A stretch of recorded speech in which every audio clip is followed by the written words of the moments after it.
Well, the big story we have now for you is the BSNL board, which met in Delhi, has finally approved the IPO with a 30% stake sale in the telecom company. The board has also approved a voluntary retirement scheme for 1 lakh people at the company. Now, that is certainly big because that actually paves the way for how BSNL will professionalize itself and move to become a company that is going to have a public float. Well, more details with who else? Gauri Mishra. Gauri, the BSNL board actually gives a stamp of yes to disinvestment?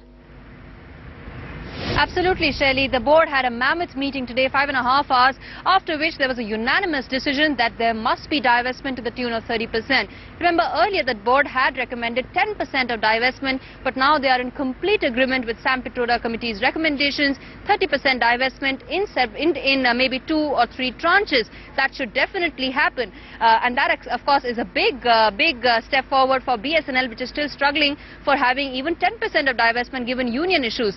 But if the board feels that it must be done, and if the finance ministry feels it must be done, then probably the union issue will probably be dealt with easily. The second issue, of course, is that of excess employee staff. Remember, the committee said that over 1 lakh employees the employee force needs to be trimmed by at least 1 lakh. Now, how the BSNL board proposes to do that is 60,000 through VRS, for which they have actually asked for a compensation package from the government, a financial package, because 5 years of salaries will need to be given to all these 60,000 employees. The remaining 40,000 will be transferred to several other departments of the DOT maybe.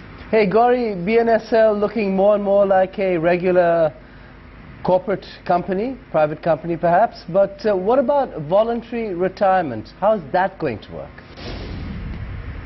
Well, voluntary retirement, I just told you, Siddharth, that 60,000 employees will be given voluntary retirement. Let me talk more about the corporatization of the company.